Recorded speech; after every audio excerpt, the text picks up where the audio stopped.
les matières. Donc la diverticulite, c'est l'épaississement pariétal, c'est l'hyperdensité de la graisse péridigestive. Il faut évoquer le cancer du côlon et ne pas le rater, bien entendu, mais la diverticulite aiguë, c'est vraiment un diagnostic très facile au scanner. On détecte les complications, on dit là, on fera un drainage par voie percutanée sous guidage scanographique, ou là, c'est d'emblée le geste chirurgical en cas d'abcès, d'accès difficile. Ici, quelques exemples de sigmoïdite diverticulaire avec un épaississement de la paroi. Vous avez ici typiquement, vous voyez, une sigmoïdite avec un épaississement de la paroi, des images de diverticules, mais il n'y a pas de complications extra-digestives. Ici, vous voyez, il y a un net épaississement de la paroi. Il ne faut pas se tromper avec le cancer, hein, ça peut être un piège parfois. Et ici, on n'a pas de complications donc, de cette sigmoïdite. Pourquoi c'est un piège? Parce que vous voyez par exemple ici, chez ce patient, on a cette image d'épaississement pariétal ici qui ressemble vraiment à ce que je vous avais montré. Et en fait, chez ce patient, on a été amené à faire un petit lavement, vous voyez, par opacification. Et on se rend compte que c'est une sténose courte, très abrupte. Donc on a un passage de la lumière brutalement vers la sténose. On a tous les éléments en faveur du cancer du côlon et non pas de la sigmoïdite. Donc le scanner peut évoquer cancer ou sigmoïdite, mais parfois d'autres explorations sont nécessaires parce qu'évidemment, opérer en urgence un cancer, ce n'est pas nécessaire. Il faut déjà faire le bilan complet et ne pas être amené à intervenir alors que c'est une pathologie plus complexe. C'est pour ça qu'il y a un certain nombre de stades qui ont été mis en œuvre. Vous voyez, c'est ce qu'on appelle les stades d'Inchey. Avec jusqu'au stade 1B, on a une inflammation qui est limitée à la région péricolique avec un abcès qui est inférieur à 2 cm. Et dans ce cas, on peut envisager de faire un traitement, ce qu'on appelle conservateur. Et puis au-delà du stade 2, là, il y a les abcès à distance, abcès intrapéritonéal, abcès à distance. Et malheureusement pour le patient, ça va être souvent la chirurgie d'emblée. Donc vous voyez, le scanner va permettre de faire une classification des patients avec diverticulite. Et ça, c'est évidemment quelque chose d'extrêmement précieux. L'occlusion, je vous en ai parlé au début sur l'ASP. Donc le troisième élément que le scanner va être amené à mettre en évidence, donc, c'est à partir, vous voyez, de ces niveaux hydroaériques visibles sur l'ASP, le scanner va avoir un rôle fondamental pour compléter évidemment l'ASP, pour faire le diagnostic du site de l'occlusion. Est-ce que c'est une occlusion du grêle? Oui ou non? Quelle est l'étiologie? Est-ce que c'est une tumeur? Est-ce que c'est ce qu'on appelle une bride, ce qui est le cas le plus fréquent? Quelle est la gravité de l'occlusion? C'est-à-dire, est-ce qu'il y a des signes d'ischémie digestive? Est-ce qu'il y a une perforation? Est-ce qu'il y a un épanchement? Est-ce qu'il y a des adhérences? Est-ce qu'il y a des hernies? On va donc compléter très largement le diagnostic évoqué sur l'ASP par le scanner. Voilà par exemple ce que je vous ai montré au départ. Vous voyez, vous aviez ici des signes d'occlusion du grêle sur l'ASP, avec ici la présence d'air en situation extradigestive. Donc c'était une occlusion. Et voilà ce que ça donne au scanner. Au scanner, vous voyez que vous avez une distension importante avec beaucoup de liquide dans l'intestin grêle. Alors évidemment, le scanner, il faut faire des reconstructions dans le plan coronal. Ici, on est l'acquisition axiale. Le scanner va permettre de juger de la vitalité des anses, c'est-à-dire vous voyez que les anses, elles s'imprègnent de contraste. Elles restent ici denses, vous voyez, autour. Il y a la paroi qui continue à s'imprégner de contraste après injection. Vous voyez, ça, c'est la veine mésentérique supérieure. Ça, c'est le système porte intrahépatique. Donc, on voit qu'on a une distension de l'intestin grêle avec ces images de valvules connivantes, mais que dans l'ensemble, ici, l'intestin grêle continue à être perfusé.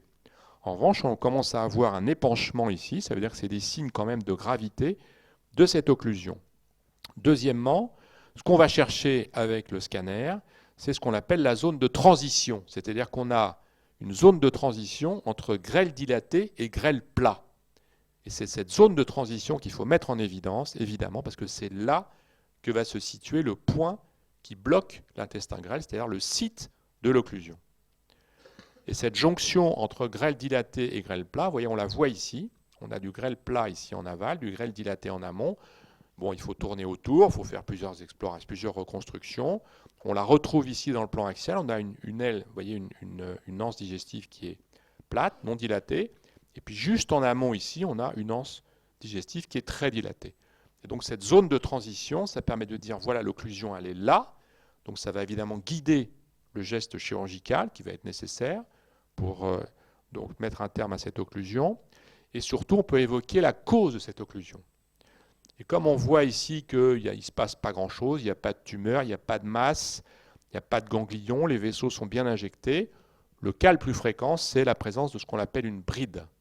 Ce sont des brides péritonéales qui sont des séquelles d'intervention, par exemple appendicectomie, il peut se poursuivre après des phénomènes d'adhérence entre les anses, et donc des brides qui se forment, et une anse peut se bloquer dans une bride et aboutir à ce phénomène d'occlusion et d'interruption, avec évidemment des phénomènes de vomissement, d'arrêt du transit, d'arrêt des matières, d'arrêt des gaz, de vomissement, d'altération importante de l'état général et de distension de l'abdomen avec niveau hydroaérique. Parfois, les causes sont autres, évidemment. Vous voyez, c'est un patient ici qui a une occlusion du grêle. On retrouve du grêle distendu avec une poche au contact du grêle. Vous voyez, ça, c'est de l'intestin grêle. Il y a un phénomène de poche ici au contact du grêle. Il s'agissait ici d'une tumeur perforée qui était à l'origine donc de cette occlusion du grêle. Donc l'intestin grêle, eh bien, c'est important de voir la zone de transition, de voir s'il est encore perfusé, de voir si on peut évoquer une bride ou une autre cause, comme par exemple une tumeur. Et parfois, on a des phénomènes de volvulus du grêle, de volvulus même du cécum, qui sont des malformations congénitales que l'on peut être amené donc à voir. Ça, c'est à nouveau une occlusion du grêle. Donc, ce que vous pouvez remarquer, c'est que vous avez des niveaux. Ils sont comment, les niveaux? Ils sont centraux. Hein, ils sont plus larges que hauts. Donc, déjà, sur l'ASP, on évoque une occlusion du grêle. Rapidement, chez cette patiente qui ne va pas bien, on fait un scanner. Sur le scanner, vous voyez qu'on fait des reconstructions, donc il y a de l'air qui passe ici malgré tout dans le côlon. Ça, c'est une anse grêle. Vous voyez que cette anse grêle, elle est distendue. Elle est distendue, elle contient des liquides.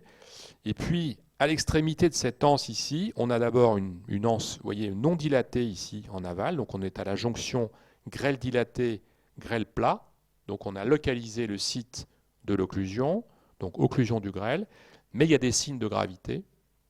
Les signes de gravité, c'est par exemple, on a une image ici, vous voyez, de stase stercorale. C'est-à-dire que le grêle prend un peu l'aspect du côlon. C'est comme s'il y avait des matières, ça veut dire que c'est une occlusion qui dure déjà depuis un certain temps, comme si des matières s'étaient formées dans le grêle, alors que dans le grêle, c'est surtout des éléments plutôt liquidiens, et que les matières, on les retrouve dans le côlon. D'autre part, lorsqu'on fait ici des coupes, vous voyez, au niveau axial, ici, on retrouve de l'air en situation extradigestive, du liquide, donc on a un épanchement, de l'air en situation digestive et une anse qui est très dilatée. Donc on a une occlusion du grêle avec des signes de gravité, on a des phénomènes de perforation et d'épanchement intrapéritonéal.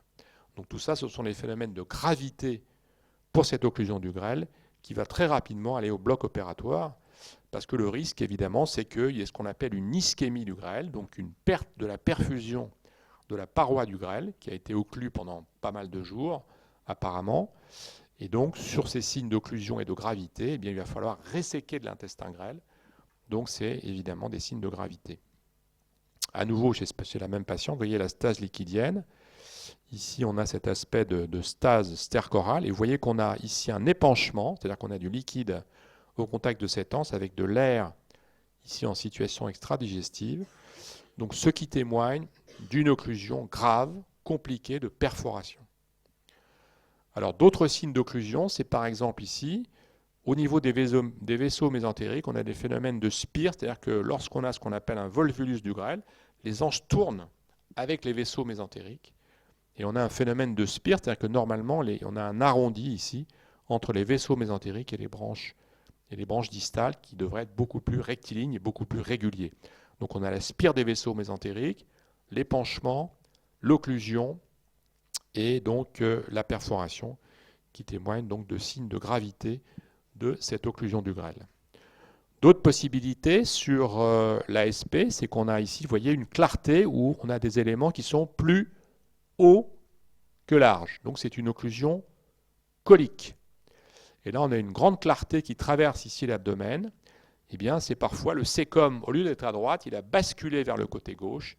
Il s'est retourné, et donc c'est ce qui provoque une occlusion ici, vous voyez, on va dire du grêle terminal, du côlon bas en tout cas, avec un cécum qui est à gauche et qui provoque ces éléments d'occlusion liés à un volvulus du cécum, c'est-à-dire que le cécum a tourné sur lui-même. Vous voyez ici, le grêle est à droite, il est distendu, et le cécum se retrouve dans l'hypochondre gauche. Donc volvulus du cécum, tout ça, ça peut faire partie des désocclusions. Donc les occlusions, c'est le scanner qui permet de mettre en évidence où sont les clartés, où sont les dilatations et quelles sont les conséquences de cette occlusion. Les occlusions par volvulus du sécom, c'est quand même rare. Les occlusions les plus fréquentes, comme on l'a vu, c'est parfois les occlusions donc, du grêle ou les occlusions coliques. Les occlusions coliques, elles peuvent être liées à des diverticulites ou à un cancer du côlon, comme on l'a vu. Vous voyez ici, c'est un volvulus du sigmoïde, c'est-à-dire que cette fois-ci, c'est le sigmoïde qui a tourné sur lui-même. Donc, on est en présence d'une complication qui s'appelle un volvulus du sigmoïde. Vous voyez que sur l'ASP, on voit ici deux anses juxtaposées l'une à l'autre, très distendues, on a fait une opacification qui montre ici un arrêt, ce qu'on appelle en bec d'oiseau. C'est une occlusion basse, c'est un volvulus du sigmoïde.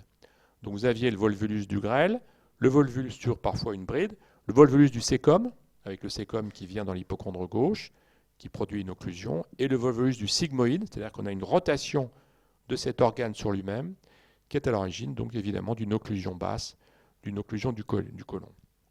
D'autres causes d'occlusion colique, eh bien, ça peut être des phénomènes comme par exemple ici un cancer du rectum. Ce cancer du rectum, vous voyez qu'il a réduit la lumière de la structure digestive, ici de la région recto-sigmoïdienne qui est là, avec donc des phénomènes de distension d'amont. Vous voyez, ça c'est le cadre colique qui est distendu, et c'est dû donc à une occlusion basse avec la présence d'un cancer du côlon. Donc on a ces phénomènes de volvulus, donc bas situé ou plus haut situé sur le grêle. Tout ça, c'est le diagnostic qui est fait évidemment, et le scanner est d'une aide très importante pour faire le diagnostic, les signes de gravité et le diagnostic de site de l'occlusion. Dans les perforations digestives que le scanner peut mettre en évidence, on a ici par exemple une coupe scanographique qui va passer, vous voyez, assez haut dans l'abdomen. Ici, on est au niveau du foie et du tube digestif, et on est en avant du foie, pas au-dessus, mais en avant du foie. Et en avant du foie, il y a parfois des éléments bulleux dans le cadre d'une urgence abdominale, de douleur abdominale, qui peuvent témoigner de la perforation d'un organe creux, de l'air en situation extradigestive. Et ici, comme c'est au contact de la région anthropyloro-duodénale, on peut évoquer la présence d'une perforation d'un ulcère duodénal. Dans l'abdomen aigu, vous avez également des perforations avec cette fois-ci un épanchement et la présence de pneumopéritoine un peu plus diffus dans la cavité, donc non localisé. Ici, on a vu, c'est un abdomen aigu lié à un cancer du sigmoïde qui s'est perforé, avec la présence ici de structures extradigestives que l'on voit ici, la bulle d'air en situation extradigestive. La perforation digestive, donc elle amène ici des phénomènes d'air en situation extradigestive, avec de l'air ici présent sous la paroi que l'on voit ici. Et il s'agissait ici de la perforation d'un cancer du côlon gauche. Vous voyez, le cancer est là, il s'est perforé, il a donné de l'air en situation extradigestive et diffus sous la paroi. Donc, parfois, quand c'est localisé au contact de la région anthropyloro-duodénale, on peut évoquer la présence d'une perforation liée à un ulcère. Quand c'est plus diffus et plus volumineux dans la cavité abdominale, il faut évoquer la sigmoïdite perforée ou éventuellement le cancer du côlon qui peut amener comme ça des complications comme une perforation digestive. D'autres signes ici de perforation digestive avec la présence d'air en situation ici dans la paroi digestive, ça veut dire que déjà on a affaire à une ischémie avec ici vous voyez de l'air en situation extradigestive. Là il s'agissait de la perforation liée à un cancer du côlon avec de l'air qui s'était répandu ici dans la cavité abdominale. Donc ça, c'était les signes de perforation vus au scanner. Comme je vous l'ai dit au départ, on recherche donc les signes éventuellement d'ischémie digestive. Ischémie digestive, c'est une autre possibilité donc, de douleur abdominale aiguë et d'abdomen aigu à faire explorer en urgence. Avec, donc, soit on va rechercher des phénomènes de thrombose artérielle, de thrombose veineuse. C'est parfois alors, dans les conséquences d'une pathologie cardiovasculaire, une arythmie par fibrillation auriculaire, un patient qui aurait fait un bas débit, un choc septique, et dans ce cas-là, on fait ce qu'on appelle un angioscanner qui va permettre de bien voir les vaisseaux, de bien voir la paroi digestive, pour déterminer s'il y a un obstacle veineux, une thrombose artérielle, à l'origine de signes d'ischémie digestive. C'est toujours l'œdème de la paroi ou l'hyperdensité de la paroi, des signes d'œdème et d'hémorragie dans la paroi, et surtout l'absence de prise de contraste de la paroi après injection, c'est-à-dire qu'il persiste une hypodensité après injection intraveineuse de produit de contraste. Un exemple ici, où on retrouve des phénomènes ici d'œdème pariétal, avec ici, on a l'absence de prise de contraste ici de l'intestin grêle après injection. Vous voyez que ici, par exemple, chez ce patient, on a ici une partie de l'intestin grêle qui prend le contraste. On distingue ici les valvules connivantes, ici, et là, on ne les voit plus. Ce qui veut dire que là, il y a une ischémie du tube digestif, vous voyez, parce que normalement, on devrait avoir en continuité la paroi digestive qui prend le contraste. Donc, on a des phénomènes d'ischémie. Vous voyez que là, par exemple, le côlon droit ici s'imprègne bien de contraste et le côlon gauche ne s'imprègne plus de contraste. Donc, c'est le phénomène d'occlusion d'origine vasculaire, artérielle, à l'origine d'une ischémie ici du grêle et même ici, vous voyez, de la structure colique et du côlon gauche. Donc, il est important d'avoir cette imprégnation et de mettre en évidence éventuellement des phénomènes d'ischémie. C'est le cas ici avec une sténose du côlon, l'absence d'imprégnation ici au niveau du bas sigmoïde et du côlon gauche, ici ce qui témoigne de la présence d'une occlusion d'une artère ici qui s'appelle l'artère mésentérique inférieure, qui est occluse, thrombose de l'AMI. Ici c'est une thrombose de la veine mésentérique supérieure que l'on voit ici, que l'on retrouve là, avec la présence d'air ici au niveau du foie, et ce qu'on appelle une aéroportie. Donc vous voyez que les thromboses des réseaux mésentériques supérieurs, ça peut être à l'origine de ce qu'on appelle une aéroportie. C'est des phénomènes d'ischémie digestive. Il y a une nécrose de la paroi, l'air passe dans la veine, puis atterrit au niveau du foie, thrombose veineuse, aéroportie. Et là, un phénomène de thrombose artérielle avec l'absence de pacification d'une artère mésentérique inférieure, ce qui témoigne ici d'une ischémie de la paroi du côlon gauche. Donc en cas de traumatisme abdominal, c'est éventuellement une indication à faire bien sûr un scanner en urgence pour voir s'il y a une plaie de la rate, un hématome de la rate, un épanchement intrapéritonéal, un épanchement ici périrénal. Donc tout ce qui est traumatisme fermé, évidemment, va passer au scanner, à condition que le patient soit stable sur le plan hémodynamique. Il est important que le patient ait une tension contrôlée et ne soit pas évidemment en état de choc, auquel cas il ne pourrait pas passer au scanner, il va directement au bloc. On lui fait une échographie juste avant de passer au bloc pour voir s'il a un épanchement dans l'abdomen et si, bien entendu, quel est éventuellement l'organe en cause. Mais on ne fait pas de scanner si le patient n'est pas stable sur le plan hémodynamique, ça lui fait perdre du temps. Dernier point pour l'abdomen aigu. Donc vous avez vu l'intérêt du scanner pour tout ce qui va être appendicite, diverticulite, occlusion, et puis la série des volvulus qui amènent des occlusions, volvulus du sigmoïde, volvulus du sécom, volvulus du grêle. Tout ça a pour conséquence une occlusion, mais c'est une rotation d'une anse sur elle-même. Et on recherche des signes de complications qui seront des signes d'ischémie ou des signes de perforation. Le scanner va mettre en évidence donc des signes de perforation, des signes d'ischémie. Parfois, la seule étiologie, c'est la perforation d'un organe creux ou l'ischémie digestive. Et dans ce cas, évidemment, on recherche les signes d'ischémie, de perforation, et éventuellement l'organe auquel il faut rattacher ces signes. Dernier point, c'est l'échographie, je vous en ai déjà parlé. Donc l'échographie hépatobiliaire, elle va permettre de mettre en évidence une pathologie d'origine vésiculaire, en particulier la cholécystite. Elle va rechercher si les voies biliaires sont dilatées au niveau intrahépatique ou au niveau extrahépatique. Le scanner n'aura un intérêt que dans les suites pour montrer éventuellement un obstacle tumoral au niveau du pancréas en particulier. Vous avez ici des signes de lithiase vésiculaire avec un arrêt des ultrasons, une dilatation ici de la voie biliaire principale, donc qui peut faire évoquer une lithiase de la voie biliaire principale. Et ici, le scanner a pour intérêt de mettre en évidence un cancer de la tête du pancréas que l'on voit ici, au niveau de la tête du pancréas, au contact du confluent mésentérico-portal, et donc de compléter le bilan d'un obstacle situé au niveau des voies biliaires extrahépatiques. En cas de cholécystite aiguë et de suspicion de lithiase de la voie biliaire principale, il ne faut pas se priver de faire ce qu'on appelle un bili-IRM, qui vous montrera la présence d'une petite lacune au niveau de la voie biliaire principale. Lacune plus ou moins petite et plus ou moins limitée, bien mise en évidence ici. Il s'agissait cette fois-ci d'une tumeur de la voie biliaire. Voilà.